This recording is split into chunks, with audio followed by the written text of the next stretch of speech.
Ganun talaga na mamahal na ito sa kaibigan. Ganun. Ha? Ganun. Okay lang. Binigyan mo ko ng kanin yung ulam, hindi ah. Kala ko ba mahal mo ang kaibigan mo? Hindi na.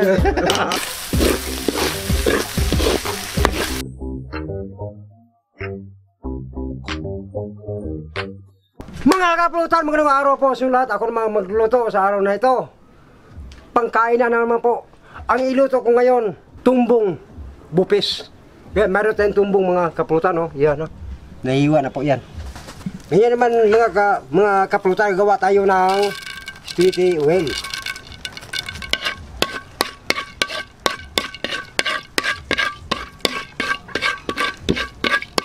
Magsimula na tayo sa luya.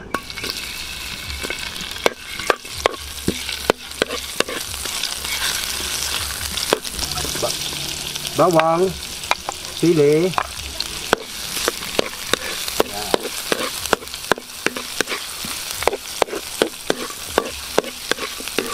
sibuyas,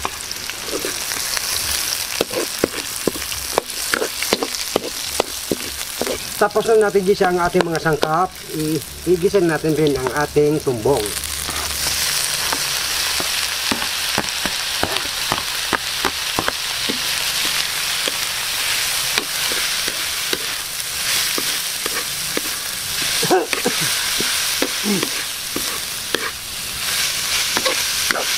Maglagay tayo ng pamintang pino, asin, laurel.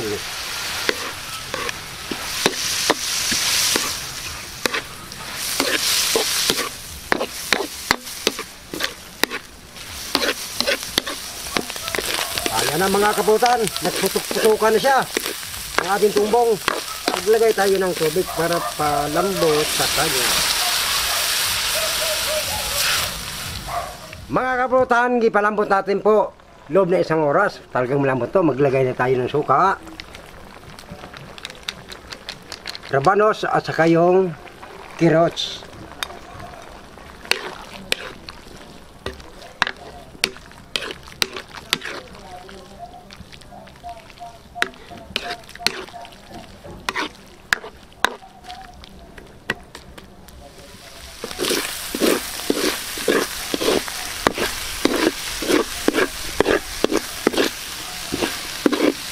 Luto ito mga pulutan, kunin natin, bakbaka na. Bago tayo malantakan natin to, ibigay tayo ng kanin dito sa ating pinggan. Bago tayo magpasalamat sa Panginoon.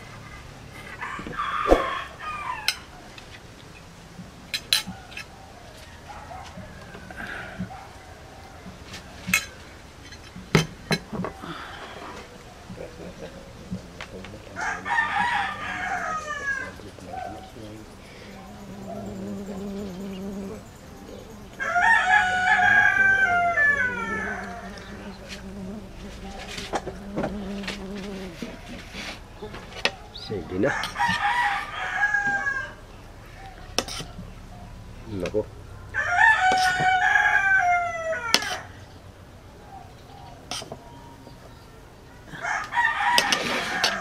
Bupis na tumbong.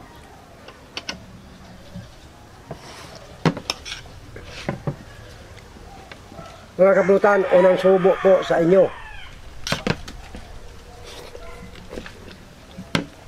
Ang dalawa po sa akin na. Itong bupis na tumbong mga kapulutan, nakita ko lang to. Hindi ko alam kung may gumagawa talaga nito. Pero nung bumabiyaya ako papuntang Aklan, may nadaanan akong restaurant na nagluluto, nag-specialize sa bulalo. So, dinaanan ko, nag-order, kumain. Imbes na bulalo yung kakainin ko, nakakita ako ng ganitong luto. Ganito itsura.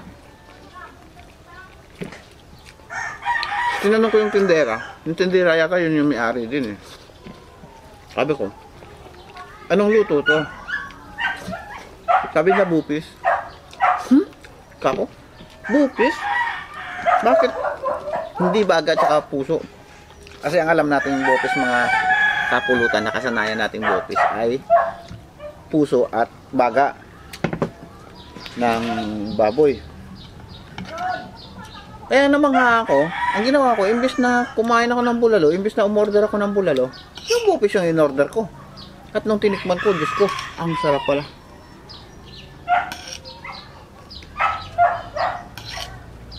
Ang sabi niya, bupis daw ang pagkakatimpla. Pero, tumbong ang gamitin.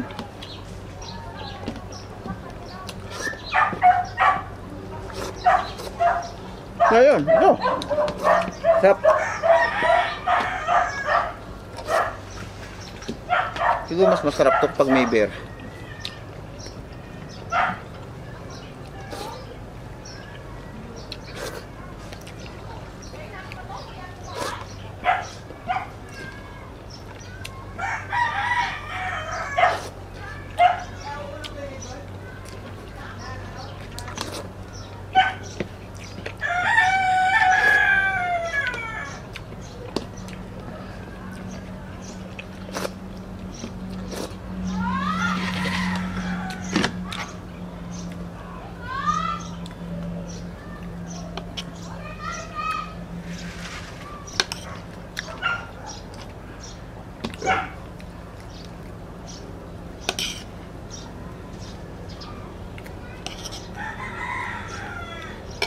Try nyo itong mga kapulutan sa mga mamumulutan dyan at try nyo. Magugulat po kayo sa sarap. Binupis na tumbong.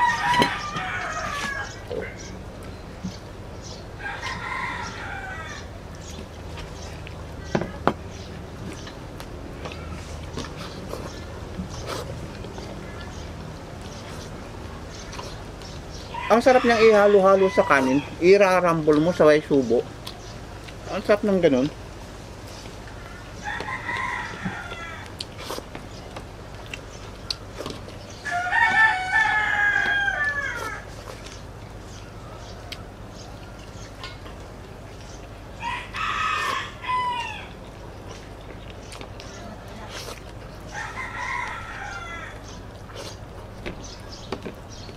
So, alam nyo na itong mga kapulutan kung paano iluto. Sa mga hindi na panood yung paano namin niluto, madali lang po. Simpleng-simple lang paggawa. Para ka lang nagbobopis.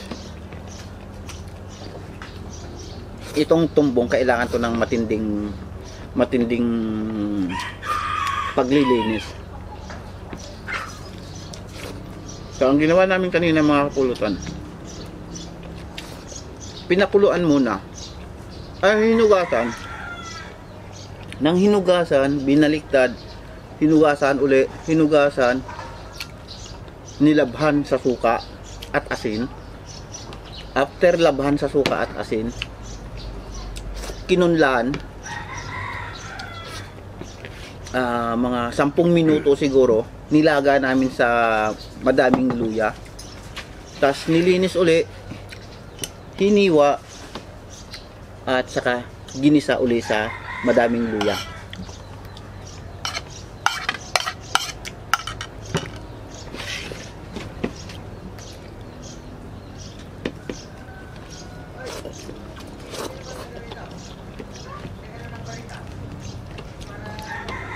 Para sure kayo sa kinakain nyo, walang amoy, walang anggo, malinis na malinis.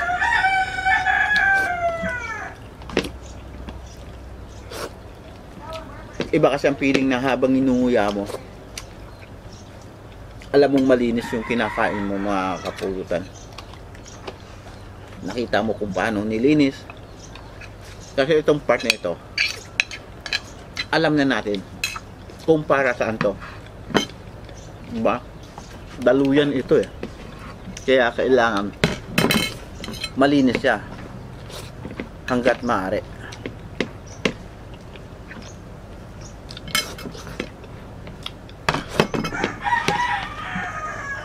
Yung iba nga, sinasabon pa to eh. May alam ako nagsasabon dito. Sila Matit.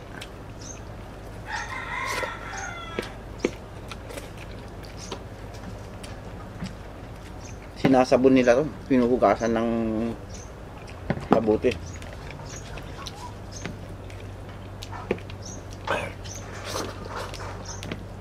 Para sure ka nga naman.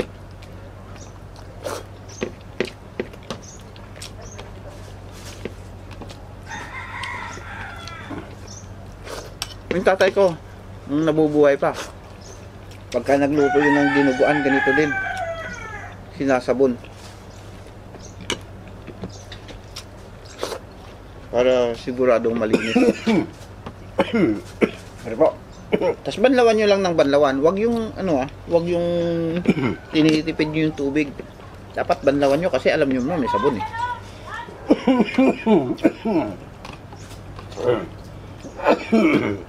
Pag mahina yung pagbanlaw nyo, yung sabon lalasa at aamoy dun sa sabaw.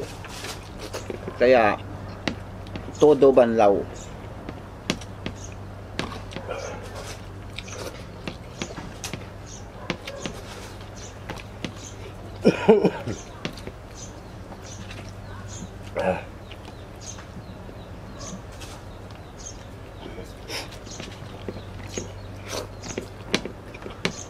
Ang sarap.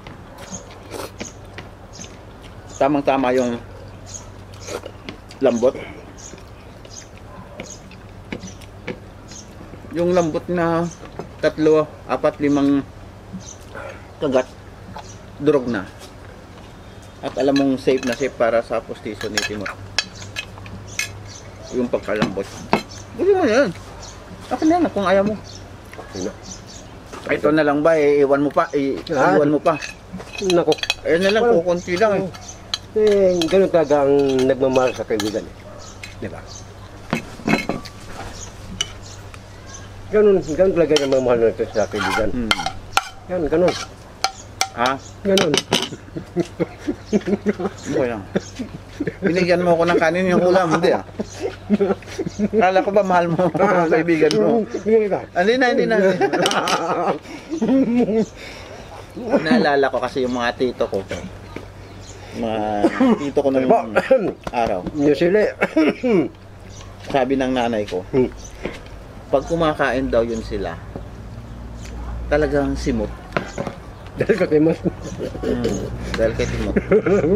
Yung plato daw nila, eto, talagang wala kang makikitang natira.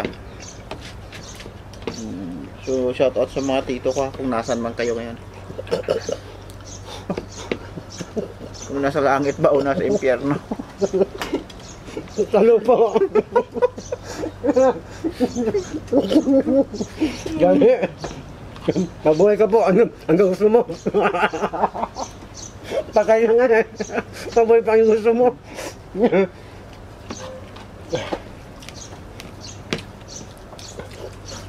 Hindi yung tito ko kasi asawa ng tita ko.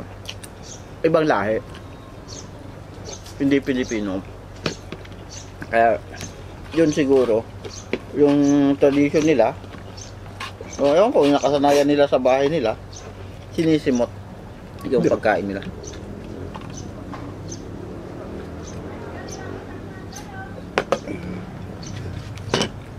Nakakapulutan.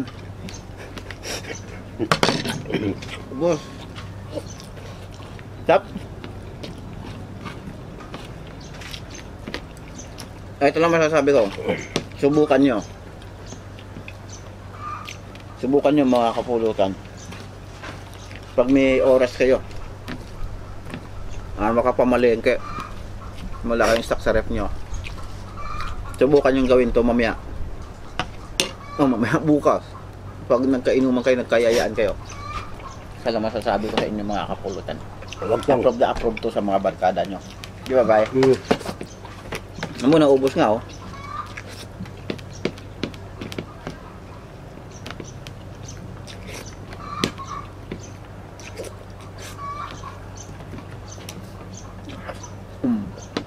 Di ba?